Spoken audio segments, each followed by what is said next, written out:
Tugeze mu gitondo cyo mu mwaka w'1989. Ni umunsi wihariye ukwawo kuko utegerejwe kuri aba bombi. Wari umwaka udasanzwe ku mugabo n'umujenerali w'igitangaza isi yamenye byuzuye, kuko niyo ntangiriro yo kubana n'umufasha wakunda cyane.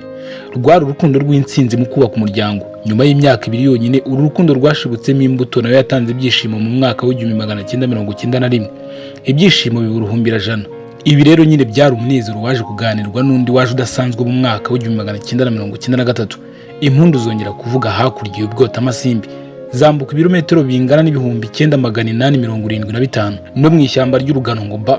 Nuko rero byagenze n'umwaka wo gutangira andi mateka twese twari tunyotewe mu mwaka w'1995. Ubu mwaka wo kunguka ubuheta kuri uyu muryango waje no kubyara undi mwana w'umuhungu nawe wihariye ukwe mu mwaka w'1998. Uyu muryango mvuga ni umuryango wa nyakubahwa Perezida Paul Kagame. Ese uyu muryango hari icyo wabuziho? Gusa ibyo ari byo byose hari icyo uzi. Nyakubahwa Paul Kagame ni perezida w'u Rwanda, ibyo urabizi. Ni chairman cyangwa se umuyobozi w'umuryango wa RPF Inkotanyi, ibyo nabyo urabizi. Ariko sinzi niba uzi ko ari umujenerali w'igitangaza wayoboye intambara nyinshi agatahana intsinzi zitabarika. Ibi nabyo ushobora kuba warabibonye cyangwa warabyumvise. Kandi Perezida Kagame ni umwe mu bantu bubashywe mu isi kandi bakomeye, ibyo nabyo urabizi. None se urabizi ko ari umubyeyi? Ndatekereza ko n'umufasha we Madame Jeannette Kagame umuzi, kuko baba bari kumwe kenshi. Urabizi ko Perezida Kagame agira abana se burabazi? Nanone ariko ushobora kuba ubazi unababona batambuka cyangwa bari kumwe nawe, ariko se uhuye nabo mu muhanda wabamenya. Rwose ushobora guhagarara ukavuga uti uyu mpuye nawe n'umwana wa Perezida Kagame. Yego tuvuge ko muhuye, ariko se wanamenya amazina yabo? None se wamenya igihe bavugiye? Waba wamenya aho bize? Ubu si uyu munsi wa none utabeshye wamenya ibyo bakora. Ndamya ko niba udasanzwe ubizi ntabyo wahita umenya, ariko niba utangiye kwibaza aho wabikura, nyemerera akanya gato nkwibwirire kuri iyi ngingo yihariye ukwayo. Ako ni akazi kacu nka Majimaji Official kubikubwira. Reka duhindure gato njye nawe dusubire kuri Stade Amahoro i Remera, ubwo Perezida Kagame yarahiriraga kuyobora u Rwanda tariki ya 11 z'ukwezi kwa 8 mu mwaka w'2024.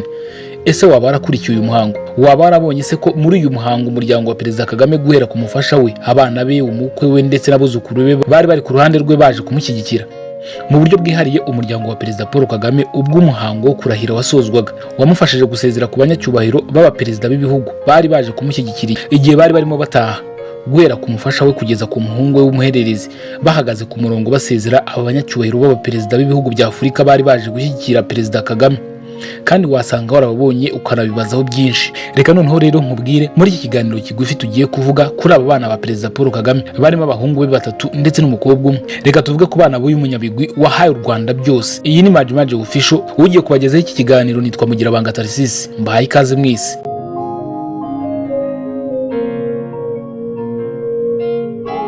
Tariki 10 z'ukwezi kwa 6 mu mwaka w'1989. Uyu ni wa munsi nahereyeho ntangira iki kiganiro. Nyakubahwa Perezida wa Repubulika Paul Kagame yashakanye n'umufasha we Jeannette Kagame. Bivuze ko ku itariki ya 10 z'ukwezi kwa 6 mu mwaka w'2024 Perezida Kagame na Madame Jeannette Kagame bizihizaga isabukuru y'imyaka 35 ishize babana. Muri iyi myaka 35 babanye babyaranye abana 4 aribo Ivan Cyomoro Kagame, Ange Ngabire Kagame, Ian Kigenza Kagame ndetse na Brian Cyizere Kagame. Aba bana ba Perezida Kagame reka tubavugeho umwe ku wundi. Imfura Perezida Paul Kagame ni Ivan Cyomoro Kagame. Reka mbari nawe mperaho. Uyu musore w'imfura Perezida Kagame yavutse tariki ya 23 z'ukwezi kwa Gashyantare mu mwaka w'1991. Ubwo yuzuzaga imyaka 25 y'amavuko hari ku itariki 23 z'ukwezi kwa 2 mu mwaka w'2016. Mushiki we Ange Ngabire Kagame yamwifurije isabukuru nziza yifashishije urubuga rwa X rwahoze rwitwa Twitter. Nubwo uyu musore w'imfura wa Perezida Kagame yavutse kuri iyi tariki ya 23 z'ukwezi kwa 2 mu mwaka w'1991, hari mu gihe Perezida Paul Kagame umubyeyi umubyara yari mu ishyamba ry'urugano mu Birunga, aho yari ayoboye ingabo za RPF Inkotanyi zari mu rugamba rwo kubohora u Rwanda. Uyu musore ni nawe Jeannette Kagame yari atwite mu rugendo ruhambaye rwo mu kwezi kwa 10 mu mwaka w'1990, ubwo Perezida Paul Kagame yazaga kuyobora urugamba rwo kubohora u Rwanda. Uru rugamba yaraje kuyobora rwari rumaze guhitana umusangirangendo we w'igihe kirekire n'inshuti ye magara, umusirikare barwananye igihe kirekire mu ntambara nyinshi bacanyemo. Umwe mu ruhande rw'undi nta wundi ni General Major Fred Gisa Rwigema. Iyi nkuru y'incamugongo rero y'urupfu rwa Fred Rwigema yamusanze muri Leta Zunze Ubumwe za Amerika, aho yari mu ishuri rya Fort Leavenworth muri Leta ya Kansas, aho yigaga ibyerekeye kuyobora ingabo. icyo gihe Perezida Kagame yahise afata umwanzuro wo kuva kuri iryo shuri akagaruka mu Rwanda, aho yagombaga gufata inshingano zari zimaze gusigwa na General Rwigema wari umaze kwitaba Imana. Icyo gihe rero Madamu Jeannette Kagame yari atwitiye umuhungu wabo w'imfura, nk'uko Perezida Kagame ubwe yabibwiye umwanditsi w'umunyamerika Stephen Kinzer mu gitabo yanditse ku buzima bwa Perezida Kagame akagishyira hanze mu mwaka wa 2007. Iki gitabo yacyise Thousand Heroes, Rwanda's Rebirth and the Man Who Dreamed It. Perezida Kagame agana na Stephen Kinzer nabwo yagarutse ku rugendo yakoranye n'umufasha we Jeannette Kagame ava muri Leta Zunze Ubumwe za Amerika, ndetse nuko batandukanye ubwo bari bageze i Londres mu Bwongereza. Aho i Londres mu Bwongereza Perezida Kagame niho yatandukaniye na Madamu Jeannette Kagame. Icyo gihe Madamu Jeannette Kagame yari agiye kwerekeza mu Bubiligi, mu gihe Perezida Kagame we yari agiye kwerekeza muri Afurika kujya kuyobora urugamba rwo kubohora u Rwanda. Perezida Kagame kandi agaruka ku gutandukana kwabo yaragize ati, nihuse nafashije umufasha wanjye kujya mu ndege yari kumugeza mu Bubiligi. Naramubwiye nti, uramera neza, jya mu Bubiligi tuzongera tubonane, twongere guhura, tuzakomeza kuvugana, ariko ubu ngubu urabeho. Perezida Kagame yakomeje agira ati, byari amarangamutima akomeye cyane, naramusezeye ngaruka aho twari turi. Ubwo nawe yari amaze kugera mu ndege nibwo nasanze yibagiwe agakapu ke ko mu ntoki, ikoti rye, pasiporo ndetse n'ibindi byose. Nibwo nahise nihuta nsubira inyuma kubimuha. Mu by'ukuri muri twe nta n'umwe wari uzi icyari kigiye gukurikiraho cyangwa se igihe tuzongera guhurira. Yari atwite, yari agiye kwisigarana wenyine. Nuko Perezida Kagame yabigarutseho. Iyi nkuru Perezida yagarutseho n'urugendo rwo mu kwezi kwa 10 wo mwaka wa 1990. Mu mezi ane yakurikiyeho nibwo Ivan Cyomoro Kagame yavutse. Ubwo nyine hari ku itariki 23 z'ukwezi kwa kabiri muri wa mwaka wa 1991. Uyu musore avuka birumvikana ko se umubyara yarayoboye urugamba rwari rugiye kugena hazaza h'u Rwanda mu buryo amateka atazigera yibagirwa na gato, kuko nk'ubwo mu buryo busa n'impurirane hari hashize ukwezi kumwe kuzuye neza inkotanyi za RPF ku mabwiriza ya Perezida Paul Kagame wari umugaba w'ingabo zifunguye gereza ya Ruhengeri, zifunguwe n'imfungwa zari zifungiyemo 1600. Ni igitero cyabaye itariki 23 z'ukwezi kwa mbere mu mwaka wa 1991. Ako niko kazi Perezida Paul Kagame nk'umujenerali ukomeye n'umugaba w'urugamba yarahugiyemo. Gusa ku rundi ruhande yari umubyeyi w'umuhungu we w'imfura Ivan Cyomoro Kagame wari umaze kuvuka. Kimwe mu bigaragaza uburyo kuba umubyeyi cyari ikintu gikomeye ku buzima bwa Perezida Kagame nuko nubwo yari mu bihe bikomeye by'intambara, uyu muhungu we w'imfura Ivan Kagame yajyaga amusura ku rugamba, kuko umwana we birumvikana mu mikurire yakuriye iruhande rwa mama we, ariko n'umubyeyi we papa we wari uyoboye urugamba yajyaga anyaruka akamusura. Ibyo gusurwa kwa Perezida Paul Kagame n'imfura ye Ivan Kagame mu gihe ari mu rugamba nabyo byihariye ukwabyo kuko byabayeho. Ibi rero nibyo cyane ndetse no mu buryo bwihariye tariki ya 6 z'ukwezi kwa 4 mu mwaka wa 1994 ubwo indege Falcon 50 ya Perezida Habyarimana yarasirwaga i Kigali. Perezida Kagame yari mu birindiro bikuru bya RPA inkotanyi ku Murindi, ari kumwe n'umuhungu we Ivan Cyomoro Kagame wari wamusuye. Kandi mu mwaka wa 2024 mu gihe cyo kwiyamamaza ubwo yasuraga Umurindi w'Intwari akaganira n'urubyiruko rw'aba content creators, bano basore n'inkumi bamaze kwamamara ku mbuga nkoranyambaga mu Rwanda. Ubwo yari ku Murindi w'Intwari yagarutse ku buryo umuhungu we Ivan Kagame babanye aha ku Murindi mu gihe yari ayoboye urugamba rwo kubohora u Rwanda. Ndetse rwose inkuru yihariye mu mwaka wa 2007 nayo yayibwiye Stephen Kinzer mu gitabo nakubwiye hejuru. Ni cya kindi cyitwa A Thousand Heroes, Rwanda's Rebirth and the Man Who Dreamed It. Stephen Kinzer abigarukaho yaragize ati, mbere yo gutangiza igice cya nyuma cy'intambara yagombaga kubanza gukemura ikibazo cyihariye. Umuhungu we w'imyaka 3 Ivan yari yamusuye ku Murindi, ati yari ari ubwo indege Habyarimana yaraswaga. Stephen Kinzer akomeza agira ati, rero umwana yagombaga kuhava kuko hano ntabwo hari ahantu heza ho kumwana. Kagame yategetse abasirikare be kumuherekeza bakamusubiza i Kampala aho mama we yari amutegereje. Stephen Kinzer kandi mu gitabo cye akomeza agira ati, Kagame amaze gutanga iryo tegeko yahise asanga abasirikare be bakuru atangira gutegura uko urugamba rugomba kugenda. Nyuma y'amasaha make umunyamabanga we yamubwiye ko Ivan yari yanze kugenda ko yari arimo kurira ubudahagarara. Yari yarakaye avuga ko ashaka kubona papa we. Perezida Paul Kagame yahagaritse inama nubwo hari saa 8 z'ijoro. Yahamagaye umushoferi we asubira ku Murindi, ahagera mbere yuko bucya, asangira ifunguro rya mu gitondo n'umuhungu we. Bamaranye icyo gitondo cyose maze aramwohereza agaruka ku ngabo ze nyuma ya saa 6. Perezida Paul Kagame yongeye gusubiramo ino nkuru ubwo yari ku Murindi mbere yuko ajya kwiyamamaza imbere y'abanyamuryango ba RPF inkotanyi bari bamutegereje mu karere ka Gicumbi. Ibi ngibi rwose murabyibuka, aho yavuze ko muri iryo joro yari avuye ku Murindi agiye ahitwa mu Miyove, ariho yaturutse agaruka ku Murindi kureba umuhungu we wari wanze gutaha atamubonye. Iyi nkuru yihariye ukwayo benshi batamenye, ariko umuhungu we w'imfura Ivan Kagame yari ari kumwe na se igihe yateguraga kwinjira mu gice cya nyuma cy'urugamba rwo kubohora u Rwanda arirwo rwanahagaritse jenoside yakorewe abatutsi. Icyo gihe rero umwana yasubiye Kampala asanga mama w'umubyara. Ku rundi ruhande Perezida Kagame nk'umugaba mukuru w'ingabo za RPF Inkotanyi amaze kohereza umuhungu we Ivan ngo asange mama we, yagarutse Miyove aho yambariye urugamba maze aha amabwiriza igisirikare yo gutangiza ibitero ku ngabo za leta ndetse kinahagarika jenoside yakorewe abatutsi, kinatabara n'abasirikare 600 bari i Kigali muri Senede no kurokora abatutsi barimo bicwa imihanda yose y'u Rwanda. Perezida Kagame yamaze igihe mu rugamba akora ubutaruhuka kugeza abahoye u Rwanda mu kwezi kwa 7 mu mwaka wa 1994. U Rwanda rumaze kubohorwa, umuryango we waraje umusanga mu Rwanda aho yari amaze kuba vice perezida maze atura i Kigali. Umwe mu babanye nawe icyo gihe barimo na Lieutenant General Romeo Dallaire wayoboraga ingabo z'umuryango w'abibumbye mu Rwanda, aho nawe yabigarutseho mu gitabo cyitwa Shake Hands with the Devil, The Fear of Humanity in Rwanda, aho mu mapaji ya nyuma y'icyo gitabo avuga igihe yavaga mu Rwanda. General Romeo Dallaire yaranditse ati, tariki 18 z'ukwezi kwa 8 mu mwaka wa 1994 nahawe ubutumire bwo gusangira na Kagame ifunguro rya saa sita mu rugo rwe rushya i Kigali, aho yari ari kumwe n'umugore we n'abana be. Muri iki kiganiro Romeo Dallaire yavuze ko Perezida Kagame yamwifurije ishya n'ihirwe, abivuga agira ati, Paul Kagame maze yanyifurije amahirwe maze ambwira ko yizera ko rimwe nzagaruka mu Rwanda. Ibi kandi byarabaye koko sibanga kuko General Romeo Dallaire yagarutse mu Rwanda asanga cya gihugu cyatembagamo amaraso y'inzirakarengane z'abatutsi cyarahindutse gisigaye gitembamo amata n'ubuki. Mu mashusho y'agatangaza rwose amugaragaza nk'umugabo w'umunyabigwi nawe wakoze byinshi ndetse agatangaza byinshi kuri jenoside yakorewe abatutsi mu Rwanda. Abana Dallaire hano yavugaga bari barimo umuhungu w'imfura Perezida Paul Kagame wari ufite imyaka 3 n'igice y'amavuko icyo gihe, ndetse yanavugaga umukobwa umukurikira ari we Ange Kagame. Ivan Kagame akiri muto yakomereje ubuzima bwe mu Rwanda, yiga amashuri mu ishuri rya Green Hills Academy maze akomeza amashuri muri Leta Zunze Ubumwe za Amerika aho yize muri kaminuza zitandukanye zirimo Pace University yo muri New York, aho yavanye impamyabumenyi ihanitse y'icyiciro cya kaminuza mu bijyanye n'ubukungu cyangwa se economics, ndetse yanakomereje amashuri muri Leta Zunze Ubumwe za Amerika aho yakomereje mu ishuri rya Marshall School of Business muri kaminuza ya Southern California iherereye Los Angeles muri Leta ya California, aho yavanye impamyabumenyi y'icyiciro cya 3 cyangwa se Masters of Business Administration. Ivan Kagame amaze kuminuza mu bijyanye n'ubukungu na business yatangiye urugendo rwo kwikorera aba umushoramari kugeza mu mwaka wa 2020. Nyakubahwa Perezida wa Repubulika Paul Kagame yamugiraga umwe mu bajyanama b'ubutegetsi cyangwa se Board of Directors y'ikigo cy'igihugu gishinzwe iterambere RDB.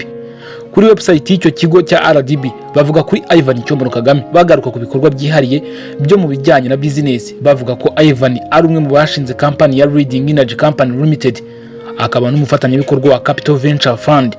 Uyu munsi tuvugana Cyomoro Ivan Kagame ari gusatira imyaka 35 y'amavuko, niwe muhungu w'imfura Perezida Kagame.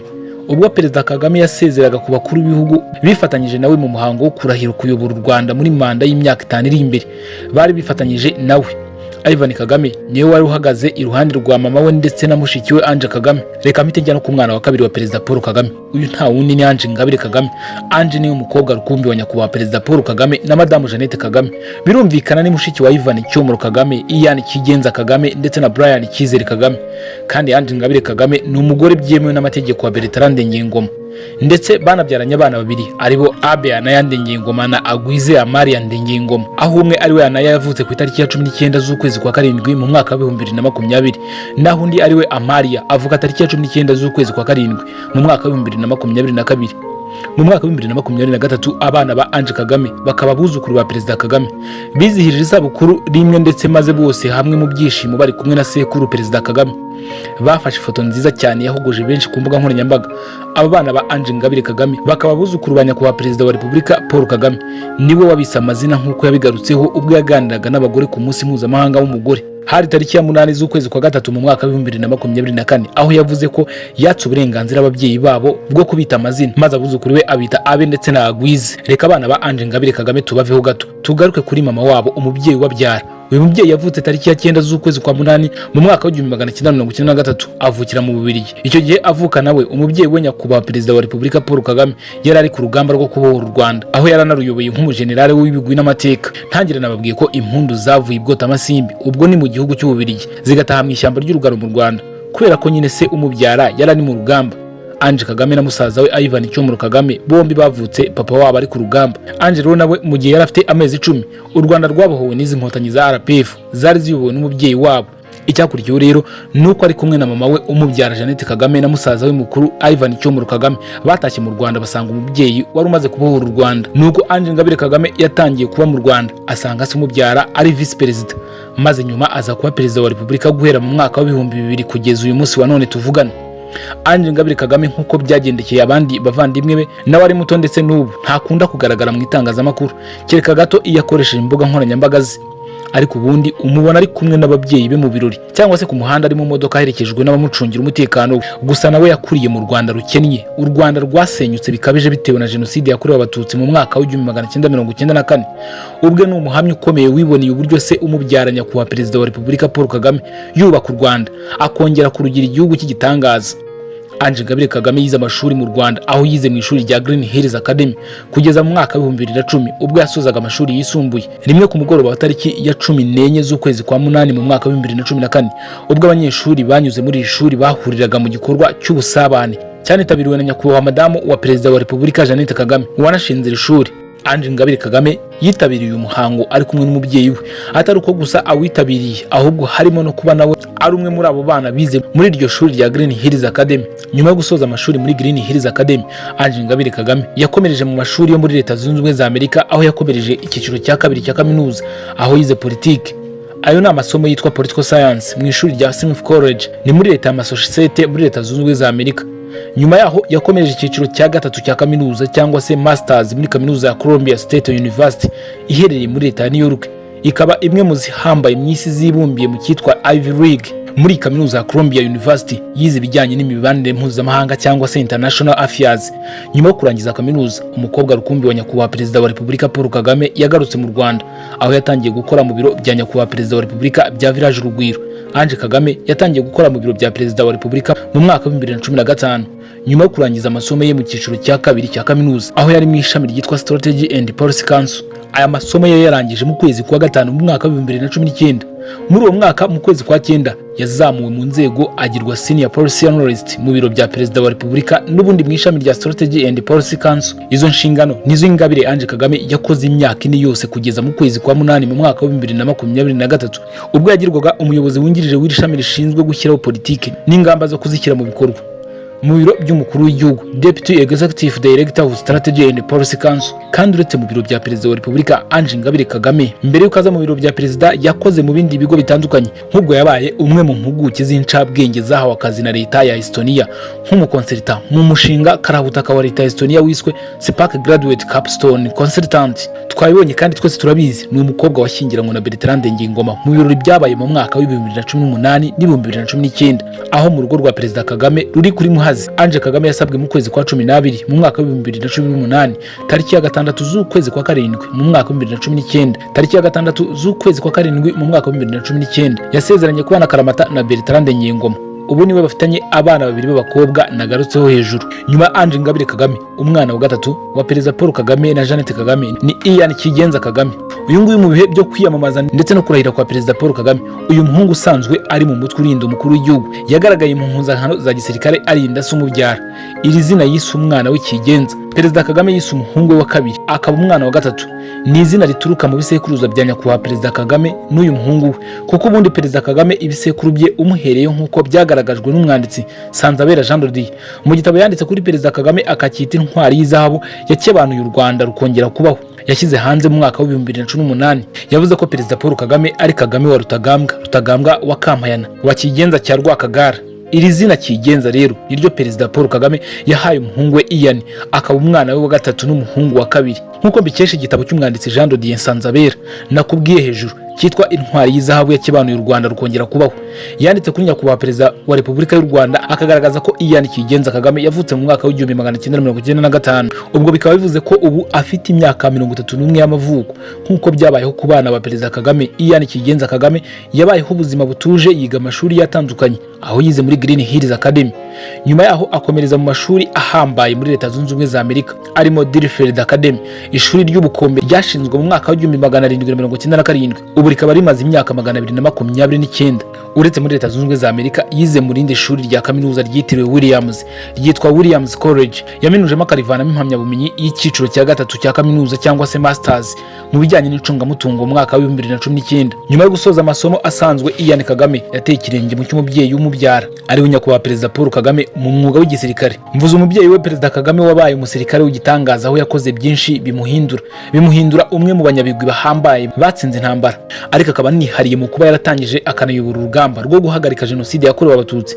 Ian Kagame rero mu mirimo iriho myinshi mw'isi yishimiye gutera ikirenge mu cyasi, maze arahirira guhinduka umusirikare urinda u Rwanda. Mu gushyira mu bikorwa izi nzozi yakuranye, Ian Kagame yagiye kwiga mu ishuri rya gisirikare ry'ibigwi n'amateka bihambaye rya Sandhurst Royal Military Academy riherereye mu majyepfo y'umujyi wa Londres mu gihugu cy'Ubwongereza. Iri shuri Ian Kagame yizemo ibikomerezwa bitandukanye cyane abavuka mu muryango w'ubwami bw'Ubwongereza, barimo ibikomangoma by'ubwami bw'Ubwongereza. Ubwo ni ukuvuga abahungu babiri b'ubwami bw'Ubwongereza.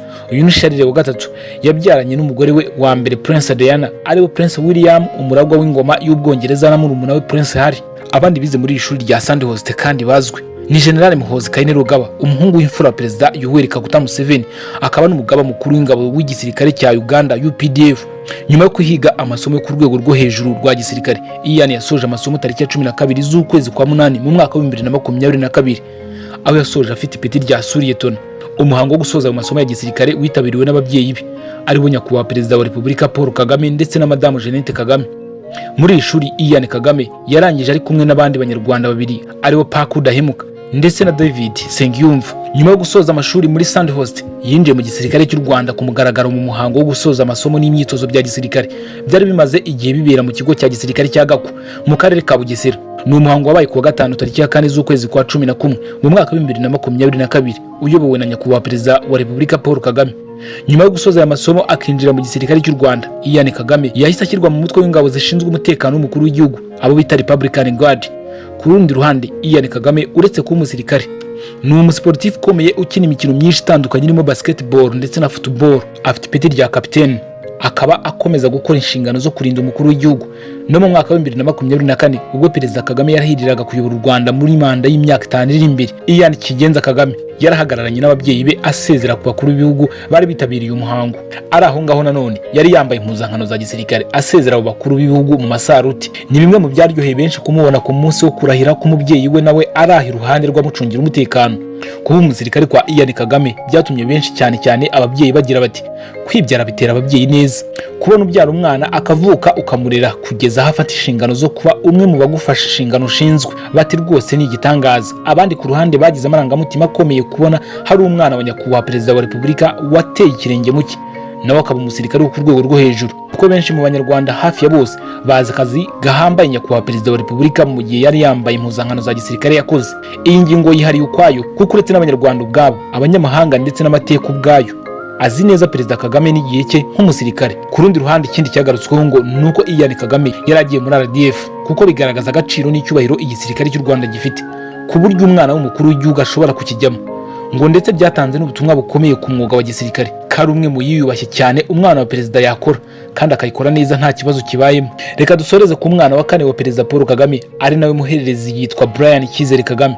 Uyu niwe musore w'imyaka 28 y'amavuko, kuko yavutse mu mwaka wa 1998. Uyu musore kimwe n'abakuru be ndetse na mushikiwe, nawe yize amashuri ye mu Rwanda mu ishuri rya Green Hills Academy ndetse akomeza amashuri hanze y'u Rwanda muri Leta Zunze Ubumwe za Amerika.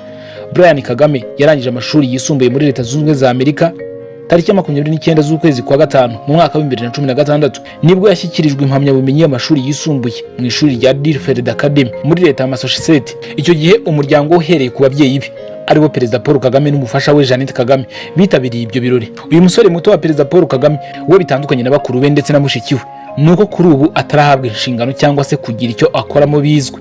Ariko ikizwi neza nuko Brian Kagame kimwe na mukuru we Ian Kagame nawe ari umukunzi wa siporo ukomeye, kuko nk'ubwo bari kumwe bombi na Ian Kagame mu mwaka wa 2016 bagaragaye mu mukino w'umupira w'amaguru, aho ku wa gatandatu tariki ya 18 z'ukwezi kwa gatandatu mu mwaka wa 2016 Ian Kagame na Brian Kagame bari mu ikipe y'igihugu y'u Rwanda y'abatarengeje imyaka 20. Ni ikipe yakinnye n'iya Maroc zikanganya igitego 1-1. Hari mu mukino wa gicuti wabereye kuri Stade Amahoro, wari mu rwego rwo kwibuka abasportifu bazize jenoside yakorewe abatutsi mu Rwanda mu mwaka wa 1994. Ni umusore nawe umaze gukura, Ku rundi ruhande rero Perezida Paul Kagame nawe ntasiba kwerekana urukundo no kwita ku bana be ndetse n'umufasha we Jeannette Kagame, kuko yabagarutseho kenshi. Ariko reka ngaruke ku nshuro nkeya za vuba, nk'ubwo ku itariki ya 4 z'ukwezi kwa munani mu mwaka wa 2017 ubwo yatsindiraga manda ya gatatu nk'umukuru w'igihugu yo kuva mu mwaka wa 2017 kugeza mu mwaka wa 2024, ubwo yitaga abana b'inkotanyi bamubaye iruhande mu bihe byo kwiyamamaza kugeza atsinze amatora. Ahandi ni ku itariki ya 15 z'ukwezi kwa 7 mu mwaka wa 2024 amaze kongera gutorerwa manda y'imyaka 5, nabwo yongeye kwita abana be n'umuryango we muri rusange kari akabando. Yagize ati bambera akabando rwose nk'umubyeyi, abana barabakunda, ndetse ubu hagezweho noneho n'abuzukuru nabo rwose bafitanye umubano wihariye na sekuru wabo, ni inshuti ze bidasanzwe. Nibyo navuze, abana n'abuzukuru ba nyakubahwa Perezida wa Repubulika Paul Kagame na Madamu Jeannette Kagame. Gusa sinasoza iki kiganiro ntavuze n'umukwe wabo Bertrand Ngengoma, bamufata nk'umwana wabo, si rimwe kandi si kabiri aseruka iruhande rwa sebukwe na nyirabukwe, ariko akaba rwose yizihiwe bisumba kuba umukwe, ahubwo ari umwana wabo. Ibyo byo n'umuco nyarwanda simbitindaho, abavugaho kenshi mu biganiro byihariye agirana n'abanyamakuru, bamutera ishema ryo kwitwa umubyeyi wabo, kandi rwose arabakunda bidasanzwe. Ni hano kandi nsoreje iki kiganiro, shimira mwe mwese twabanye, ahasigaye naho utaha mu bindi biganiro byacu. Njye wabagezagaho iki kiganiro nitwa Mugirabanga Tarisisi. Mwakoze cyane kandi Imana ikomeze kubarinda. Maji Official, aho wakumva inkuru zicukumbuye zica impuha, niho mwari muri. Ntimwibagirwe kandi gukora subscribe niba ari ubwa mbere mugezaho, kugira ngo twaguke kurushaho tumeze uyu munsi wa none.